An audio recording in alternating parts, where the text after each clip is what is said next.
네, 2017년 대선 시계가 빠르게 돌아가면서 설 연휴는 본격적인 대선 레이스의 출발선이자 결과를 좌우할 최대 분수령이 될 전망입니다. 설을 앞두고 대선 판세의 큰 흐름을 형성하는 설 연휴 밥상머리에 올리려는 주자들의 행보도 분주한데요. 정치권 움직임 잠시 살펴보겠습니다. 유용화 평론가 모셨습니다. 안녕하십니까? 네, 안녕하십니까? 예, 먼저 어제 대통령 인터뷰가 파장을 불러일으키고 있지 않습니까? 네. 어제 저녁 무렵에 갑자기 인터뷰한 그 사실이 공개가 되고 관련 동영상까지 이렇게 전격적으로 공개가 됐는데 어떤 의도에서 무슨 말을 하려고 했던 겁니까? 저는 그 어제의 인터뷰 이런 부분들은 박근혜 대통령이 오래전부터 기획된 보수에서 프로그램에서 진행된 것이다. 예. 기억을 해보시면은 지난 탄핵 정국 들어가기 전에 4월 퇴진이냐 아니면 탄핵이냐 했을 때 박 대통령은 4월 퇴진을 확정하지 않고요. 그냥 탄핵을 어떻게 보면 스스로 선택했다는 겁니다. 그 탄핵 과정에서 탄핵을 연기시키면서 계속 집행 과정을 일정을 연기시키면서 예. 임기를 연장하고 그리고 또 봐서 반전의 기회를 삼는. 예. 특히 이제 3월 13일에 이정미 재판까지 사퇴하면 7명의 재판관만 남게 되는 상당히 헌재 판결이 불투명한 과정으로 갈 수도 있는 예. 이런 부분들 속에서 자기 자신이 이러한 얘기를 하면서 박사모라든가 지금 남아있는 박근혜 지지층들을 결집시키면서 예. 실제로 어떤 여론의 반전 그리고 자신의 정치 생명에 그나마 남아있는 세력들을 연장시키려고 하는 뭐 그러한 기획 속에서 이런 부분들이 하나하나 연출되고 있지 않느냐. 다른 부분도 그렇게 보시는 게 전 정확하다고 봅니다. 예. 예. 반응은 어떻게 나오고 있습니까? 실제로 국민들 반응은 굉장히 안 좋죠. 예. 어떻게 저럴 수가 있느냐. 실제로 어떤 박 대통령에 대한 일말의 동정심이라든가 일말의 측은지심이라도 가지려고 했던 사람들은 더 돌아서게 만드는 것이다. 예. 오히려 숙고하고 반성하고 그리고 조용히 자숙하면서 헌재의 증인을 출석을 한다거나 특검 수사에 적극적으로 응하거나 이것이 사실상 어떻게 보면 박 대통령에 대한 그나마 남아있는 국민들의 어떤 그 정을 모아내는 길일 텐데 이런 부분들마저 완전히 다 가시게 해버리는 그래서 저는 이 부분이 정치적으로는 새누리당이라든가 예. 바른정당에도 상당히 악영향을 미칠 것이다. 결국은 박 대통령과 연관을 맺었던 세력들, 예. 연관을 맺은 정치인들에게 상당히 안 좋은 부분으로 갈 수밖에 없기 때문에 예. 오히려 정치 세력이 약화될 가능성이 크다 이렇게 보여집니다. 예. 자, 지금 뭐 성큼 다가온 벚꽃 대선 가능성이 네. 제기되고 있는 상황 아니겠습니까? 네. 물론 이제 헌재에서 이제 탄핵이 이제 인용됐을 때가 이제 되겠습니다만은 그래서 이제 4말 5초 얘기가 나오는 거 아니겠습니까? 네. 4월 말 네. 또는 5월 초에 대선이 치러질 수도 있는 그런 네. 상황인데요.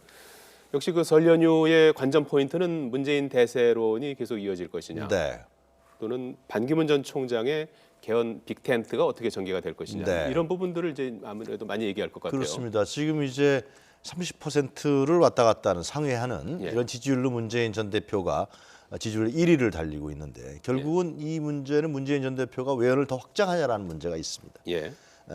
뭐 호남이라든가 기타 중도 세력이라든가 보수 세력까지 할 수 있는 문재인 전 대표의 영향이 있느냐 없느냐 이 예. 문제가 설 연휴 과정에서 판가름 날 거고요. 그리고 더 중요한 것은 이제 민주당의 경선이 진짜 상당히 이벤트성을 가지면서 컨벤션 효과를 가져올 수 있느냐.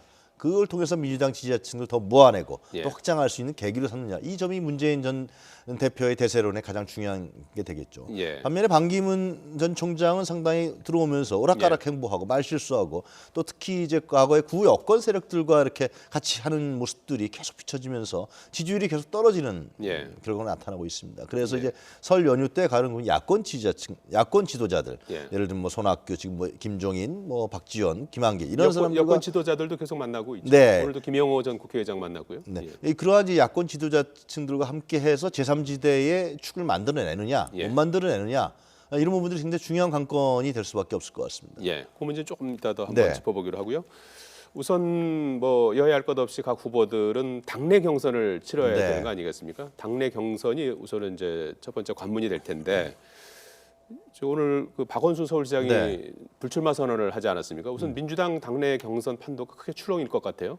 저는 뭐 민주당 경선에 상당히 부정적인 영향을 미칠 거라고 생각합니다. 예. 특히 이제 그 공동정부 구성과 공동정부 경선을 주장했던 김부겸 의원이 어떻게 할 것이냐라는 예. 문제가 있습니다. 만약에 김부겸 의원도 불출마 선언을 하게 된다 그러면 실제로 문재인, 안희정, 이재명 세 후보 간의 경선을 치러주게 되는데 그렇게 되면은 친노 주자들 간의 경선이 돼버리게 됩니다. 예. 상당히 민주당으로 봤을 때는 악화된 입장에 예상되지 않은 시나리오 속에서 경선이 치러지기 때문에 민주당 경선이 좀 국민의 외연의 확장이라든가 국민적 관심을 받기가 쉽지 않아진다. 이런 측면이 있기 때문에 예. 박원순 시장을 놓친 것은 민주당 입장에 봤을 때 어떤 식으로 설득을 해서 경선에 참여시켰어야 되는데 그런 부분들을 놓친 것은 상당히 제가 보기엔 뼈아픈 일이 되지 않을까 그런 생각이 듭니다. 일단 근데 뭐 박원순 시장은 민주당에 남겠다는 입장을 밝히지 않았습니까? 네.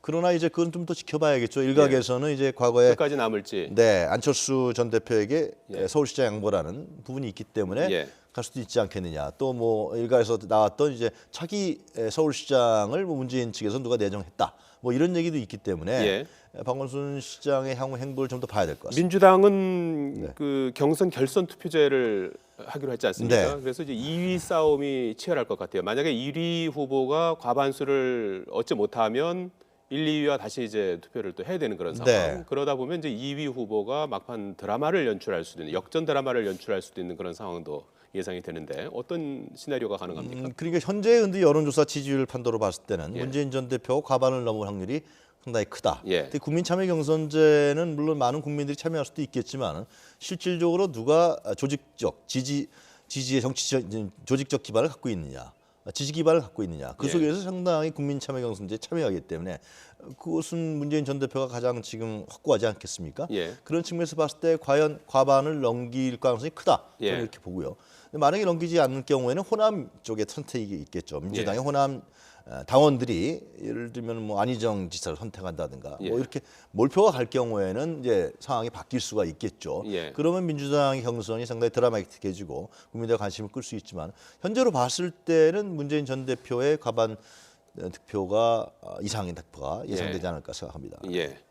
그래서 이제 나오는 것이 이제 2위를 염두에 두고 이제 개별적으로 혼자 끝까지 완주를 하는 것이 좋을지 아니면 합종 연행을 해서 이제 문재인 후보와 이렇게 경선을 하는 것이 나을지 그 판단을 좀 우선 해야 될 것 같아요, 후보들이요. 그러니까 이제 결국은 이제 남은 두 사람의 후보, 예. 김부겸 의원도 지금 아직 결정 예. 안 했습니다만 안희정 지사와 이재명 시장과의 합종 연행 얘기가 예. 있는데요. 그런데 좀 제가 봤을 때는 뭔가 정치적인 걸어온 길이라든가 정치적인 칼라라든가 이런 부분에서는 안희정과 이재명 다르지 않느냐라는 생각이 들고요. 오히려 안희정 지사는 문재인 전 대표하고 이제 칼라가 정치적 경향성이라는 게 상당히 유사하지 않겠습니까? 예. 과연 안희정과 이재명이 그런 부분을 할 수 있을지 그건 더 지켜봐야 될 것 같습니다. 예. 오늘 불출마 선언한 박 시장의 지지율은 어느 쪽으로 흡수가 될 거라고 박 보십니까? 시장의 지지율은 물론 그 뭐 문재인 전 대표라도 진보 세력과 겹친다고 하지만 박 예. 시장이 갖고 있었던 강점이 좀 시장으로서 예. 좀 중도 성향이라든가 좀 진보 세력 합리적 어떤 진보적 예. 성향이 많았기 때문에 그 층들이 어디로 갈지는 그 문재인 전 대표한테는 저는 쉽게 가지 않을 거다라는 예. 생각이 드는데요. 오히려 안희정 지사 측에도 가깝지 않겠냐 그런 생각이 듭니다. 예. 자, 앞서도 잠깐 언급했습니다만 이제 제3지대를 중심으로 한 네. 정계 개편론이 계속 나오고 있지 않습니까? 반기문 전 총장이 생각하는 이 제3지대 개편론은 어떤 겁니까? 반기문 전 총장은 최근에 이제 분권형 대통령제를 얘기했고요. 국민의당하고 좀 생각이 조금 다른 네. 거죠, 지금? 분권이죠. 뭐 박지원 대표라든가 예. 물론 안철수 의원하고 상당히 다르지만 예.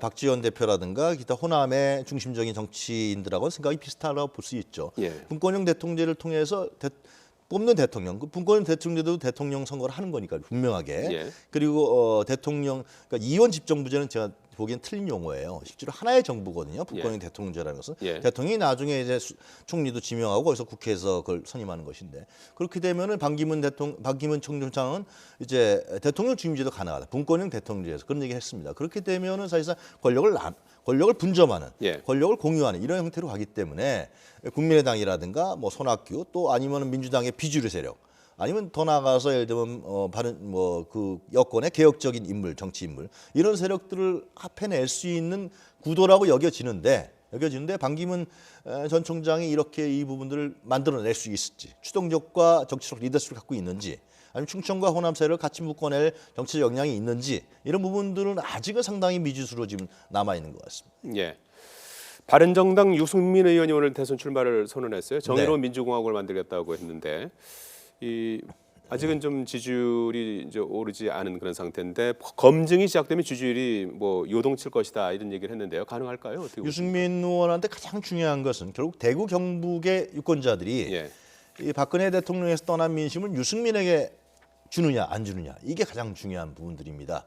그래서 유승민 의원이 그 부분을 어떻게 끌어내냐라는 건데 예. 제가 봤을 때 상당히 고차방정식 부분들이 필요하겠죠. 예. 왜냐하면 아직도 대구 경북의 유권자들은 보수 어떤 세력, 보수 정치 세력 이 지금 확실히 나와 있는 지경도 아니고 향후에 그럼 대권에서 완전히 대구 경북의 어떤 유권자들이 소외 세력이 돼버리냐 이런 염려도 많이 갖고 있기 때문에 그런 부분들을 유승민 의원이 어떻게 끌어내느냐 굉장히 그것은 유승민 의원의 정치적 역량에 달려있다고 생각합니다. 예. 자, 끝으로 말이죠. 안철수 전 대표가 연일 문재인 전 대표를 겨냥한 발언을 쏟아내고 네. 있어요. 결국은 안철수와 문재인의 대결이 될 것이다. 이런 그 전망을 계속 하고 있어요. 네. 이런 전망을 하는 배경은 뭡니까? 근데 저는 안철수 때 문재인 구도로 가려고 하는 예. 안철수의 자각론이 나오긴 배경에서 나오는 것인데요. 예. 근데 지금의 현재의 전국 판도라든가 안철수 의원이 갖고 있는 지지세로 봤을 때는 그 안철수 때 문재인 구도로 가기는 결코 쉽지 않다.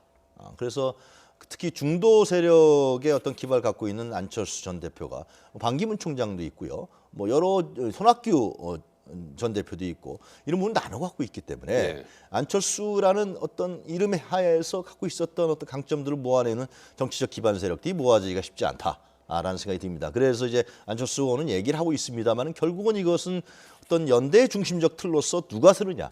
차라리 저는 안철수 전 대표가 연대 예. 중심축으로 서서 예. 그 연대를 모아내고 만들어내는 정치적 리더십을 예. 발휘한다면 알겠습니다. 지지율이 더 뛸 것이다. 그래서 예, 앞서 그 자막에서 피할 준비된 후보 아니냐 이런 언급은 그 KBS 토론에 불참한 것을 비판하면서 네. 한 언급이라는 걸 좀 말씀을 드리겠습니다. 유용화 평론가였습니다. 잘 들었습니다. 네.